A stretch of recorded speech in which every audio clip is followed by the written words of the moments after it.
This video was made possible thanks to the support of our incredible patrons. We are eternally grateful for your contributions to our channel. Don't forget that you can support the channel for free and receive 10% off orders over $10 at Flipside Gaming by using the promo code Affinity at the checkout. Or if TCG Player is more your thing, then be sure to use our affiliate link in the video description. Hello everyone and welcome to another EDH gameplay video brought to you by Affinity for Commander. My name is Martin. And my name is Alex. Today we have a super fun game involving a lot of elves, a lot of artifacts and a lot of laughs at Terrence. You'll find out why soon enough. With that being said, let's get back to the game at hand. I'm playing Alex's Urza Lord High Artificer artifact deck. I keep an opening hand of Spellbook, Ponder, Sai Master Thopterist, Vidalcan Orrery, Temple of the False God and 2 islands. Luke is playing his Alela Artful Provocateur equipment deck. His opening hand consists of Walking Ballista, Sword of the Animist, Sword of Truth and Justice, Anointed Procession, Maze of Ith, Flooded Strand and an island. Terrence is playing his Shu Yun the Silent Tempest Monk tribal deck. His opening hand contains Defy Gravity, Distortion Strike, Scroll of the Masters, Temple Bell, Aisha Ujatai Dragon Speaker, Pristine Skywise and a Plains. How risky. And last but not least, Danny is playing his Freyalise Llanowar's Fury Elf tribal deck. His opening hand is made up of Soul Ring, Dwynen's Elite, Lanchwood Armour, Timberwatch Elf, Wren's Run Packmaster, Nykthos Shrine to Nyx, and a Forest. I win the die roll and start the game off by playing an island. Next I cast Spellbook, Darksteel Relic and Ponder, rearranging the top 3 cards of my library before passing to Luke. Luke plays Flooded Strand and passes the turn. Danny plays Nykthos Shrine to Nyx and casts Soul Ring. He then ends his turn. Terrence plays Command Tower and passes to Martin. I play an island and cast Fountain of Youth. I then pass to Luke, who responds by paying a life and sacrificing his fetch land to search his library for Hallowed Fountain. He has the land enter tapped and proceeds to his turn. Luke plays an island and casts Sword of the Animist. He then ends his turn. Danny plays a forest and casts Priest of Titania. He then passes to Terrence. Terrence plays a Plains and casts Scroll of the Masters before passing the turn. I play an island and cast Sai, Master Thopterist. I then end my turn. Luke plays Creeping Tar Pit and casts Walking Ballista, where X is 1. He then passes to Danny. Danny casts Dwynen's Elite, making a 1/1 Elf Warrior with their ETB. Next he casts Well-Wisher and passes the turn. Terrence draws and ends his turn. Serves you right for keeping a 1 land hand. I play an island and cast my commander, Urza Lord High Artificer. I make a construct of his ETB which enters as a 4/4 and then tap all of my artifacts to cast Josh Lee Kwai's favourite card, Vidalcan Orrery. This triggers Sai, making me a 1/1 Thopter flying, and I pass to Luke. Luke plays Maze of Ith, equips his sword to his construct and moves to combat. He attacks Terrence with his robot, triggering Sword of the Animist, and searches his library for a snow-covered plains before putting it into play tapped. Terrence then takes 2 damage, and Luke passes the turn. Danny begins his turn by casting his commander, Freyalise Llanowar's Fury. He uses her -2 ability to destroy my orrery before I even get a chance to use it, and then casts Timberwatch Elf. With nothing more to do, Danny ends his turn. Terrence once again fails to draw a land, discards down to 7, and passes to Martin. I play Temple of the False God and activate Urza's ability. I shuffle my library, exiling Jace, Wielder of Mysteries. I cast the Planeswalker and use his +1 ability, targeting Terrence. He mills 2 non-land cards, I draw a card, and then cast Padim, Console of Innovation, before moving to combat. I attack Luke with my construct and Freyalise with my Thopter, and Luke attempts to remove my Thopter from combat with his Maze of Ith. Danny cheers, and I then point out that Padim gives my artifacts hexproof, causing Danny's joy to turn to sorrow in an instant. So satisfying. I then pass the turn and Luke responds by casting Enlightened Tutor.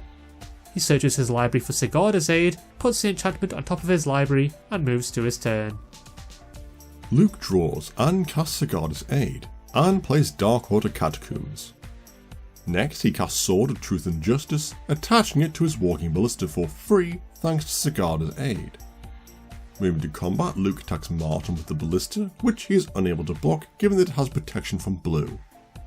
Luke searches his library for a snow-covered swamp with his Sword of the Animist trigger, putting it into play tapped, and Martin takes 4 damage.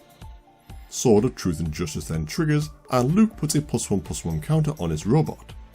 He then proliferates the counters, and uses Maze of Ith to untap the Ballista before combat ends after damage has occurred. Now that is some spicy tech. Satisfied with his turn, Luke ends his turn. Danny floats 9 mana with Priest of Titania and Nykthos, casts Renata, Call to the Hunt, and then casts Ren's Run Packmaster. The elf enters with a +1/+1 counter on it thanks to Renata, and Danny exiles his Dwannen's Elite with the Packmaster's Champion trigger. Danny then plays Jungle Basin, returning a forest to his hand, and passes to Terrence. Terrence misses his land drop for the 3rd turn in a row, discards down to 7, and then passes the turn. Oh dear. I play an island and activate Jace's +1 ability, targeting Terrence once again. He mills another 2 non-land cards, leading us to question if he's even put any land in his deck, and I draw a card. Next I cast Fabricate, searching my library for Unwinding Clock and put it into my hand. I then cast the clock, making a Thopter, and activate Urza's ability. I shuffle my library and exile Vesuva, which I am unable to play, and then move to combat. I attack Luke with my construct, dealing him 7 damage, and end my turn. Martin untaps all of his artifacts in Luke's upkeep, and Luke plays Reliquary Tower. Luke then casts Anointed Procession and moves to combat, attacking Terrence with his Ballista. He searches his library for an island, putting it into play tapped, and Terrence takes 6 damage.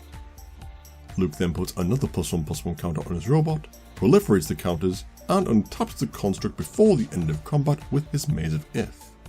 In his second main phase, Luke removes 4 +1/+1 counters from Walking Ballista to deal 4 damage to Urza. Martin responds by activating Urza's ability, exiling Koldotho Forgemaster, which he is unable to cast at instant speed. Unlucky. Urza is then destroyed, and Luke passes to Danny, who responds by tapping his Well-Wisher, gaining 5 life. Danny then proceeds to his turn. I untap my artifacts and Danny plays a forest. Next he recasts Freyalise and uses her +2 ability to make a 1/1 Elf Druid token, which enters with a +1/+1 counter. Not yet finished, Danny activates Ren's Run Packmaster's ability twice, making 2 2/2 Wolf tokens. The doggos enter with +1/+1 counters and Death Touch, and Danny then moves to combat. He attacks me with Renata, his Packmaster and an Elf Warrior, and I block Renata and Ren's Run Packmaster with Thopters, and his Elf Warrior with Psy. Before damage, Danny taps his Timberwatch Elf to give his Elf Warrior +6/+6, and all of my blocking creatures are destroyed. With nothing left to do, Danny passes the turn. Terrence plays Swiftwater Cliffs, gaining a life, and ends his turn. It's just a bit embarrassing at this point, really. I draw a card with Padim's ability in my upkeep, and then recast the almighty Urza. I make a second construct of his ETB and cast Lightning Greaves, attaching them to my commander. Next I activate Urza's ability, exiling Urza's Bauble, and cast the artifact for a Flavor Win. I then activate Jace's +1 ability, once again choosing to mill Terrence for 2.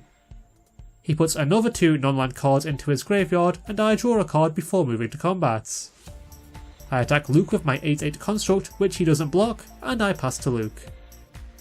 Martin untaps his artifacts in Luke's upkeep, and Luke casts his commander, Alela, Artful Provocateur. Luke then ends his turn, and Danny responds by tapping his Well-Wisher, gaining 6 life, and Martin responds by tapping his Fountain of Youth, gaining 1 life. Danny then moves to his turn. I untap my artifacts and Danny plays a forest. He then activates Freyalise's +2 ability, making an Elf Druid who enters with a +1/+1 counter. Next, Danny casts Wolfbriar Elemental, paying its multi-kicker cost 14 times. Sweet mother of Urza, this is going to get crazy. The elemental enters with a +1/+1 counter, and Danny makes 14 2/2 wolf tokens, which also enter with +1/+1 counters on them and have Death Touch thanks to Ren's Run Packmaster. Such disgustingly great synergy. Moving to combat, Danny attacks Luke with 2 wolves and me with Renata and an elf warrior. Luke blocks both of the creatures coming at him, and I tap 5 artifacts to cast Whir of Invention. I search my library for Ethereum Sculptor and block the elf warrior with one of my now 9/9 constructs. Before damage, Luke flashes in Sword of Sinew and Steel, equipping it to his commander and making 2 1/1 fairies of flying thanks to Alela's ability and Anointed Procession. Danny then taps his Timberwatch elf targeting Renata, and Luke responds by removing the wolf being blocked by Alela from combat. He then removes a +1/+1 counter from his Walking Ballista, dealing 1 damage to Danny's Well-Wisher, and Danny responds by tapping the elf to gain 7 life. Well-Wisher is destroyed, Timberwatch elf gives Renata +6/+6, and damage then occurs. Walking Ballista, a wolf and an elf warrior are destroyed, I take 15, and Danny passes to Terence. Martin untaps his artifacts, and Terence misses another land drop. Oh dear. Terence then casts Temple Bell, instantly tapping it to let everyone draw a card. He puts a lore counter on his scroll, plays an island, and passes the turn, to which Martin responds by gaining a life with his fountain, before proceeding to his turn. I draw a card in my upkeep with Padim and cast Trophy Mage. I search my library for Basalt Monolith, cast the artifact, and activate Urza's ability.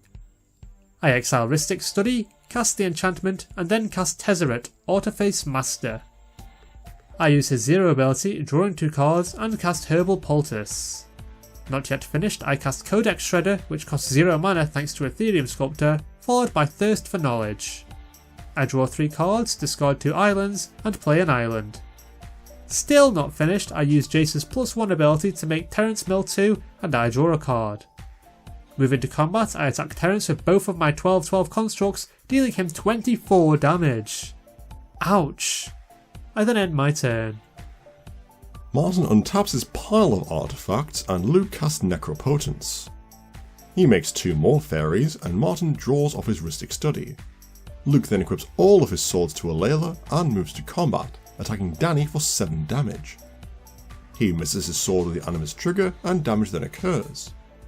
Danny takes 7, Luke gains 7, and Luke destroys Freyalise with Sword of Sinew and Steel's trigger. He chooses not to destroy an artifact given that all of Martin's have hexproof, and then puts a +1/+1 counter on his commander with Sword of Truth and Justice, proliferating it. Luke then removes Alela from combat with his Maze of Ith and moves to his post-combat main phase. Here he pays 10 life to Necropotence, exiling the top 10 cards of his library, and moves to his end step, putting the exiled cards into his hand. Martin responds to this by activating Urza's ability, desperately digging for an answer to Danny's board. He exiles Commander Sphere, activates Urza again, and exiles Howling Mine. Danny then proceeds to his turn. I untap my artifacts in Danny's upkeep, and Danny plays Oran Reef the Vastwood. Danny then casts Glistener Elf, who is extremely scary with Timberwatch Elf in play, and recasts his commander. Danny pays 1 for my Rhystic Study, and I respond by casting a cheeky counterspell. Danny then moves to combat, attacking me with 16 wolves and Luke with 6 wolves, Renata, Wolfbriar Elemental, and 2 Elf Druids.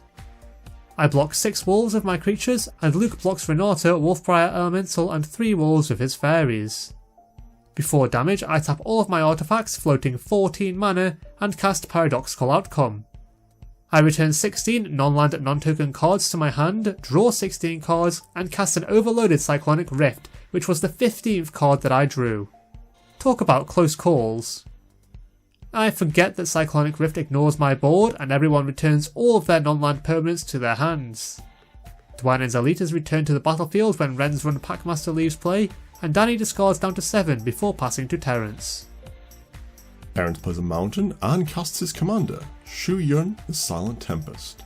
He then casts Sarah Ascendant and passes the turn.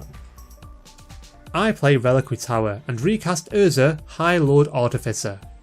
I make a construct and transmute Muddle the Mixture, searching my library for Dramatic Reversal and putting it into my hand. Next I cast Isokron's Scepter, imprinting Dramatic Reversal and doing my best Make It Rain impression with 0 mana artifacts. I then make infinite mana by tapping my artifacts of Urza and untapping them with my imprinted spell, recast Jace, Wielder of Mysteries, and exile my entire deck of Urza's ability. I then activate Jace's +1 ability, winning the game with his static ability. Well, that was certainly a close call. I was certain that Danny would win with his army of wolves. It just goes to show that it is possible to pull a game back from the brink of defeat. Remember that you can support this channel in 3 quick, easy and free ways: liking this video, subscribing to the channel, and leaving us a comment. I read every one. Also, be sure to check out our Patreon, Twitter and affiliate links, all of which can be found in the video description. That's it for now, we'll see you next time.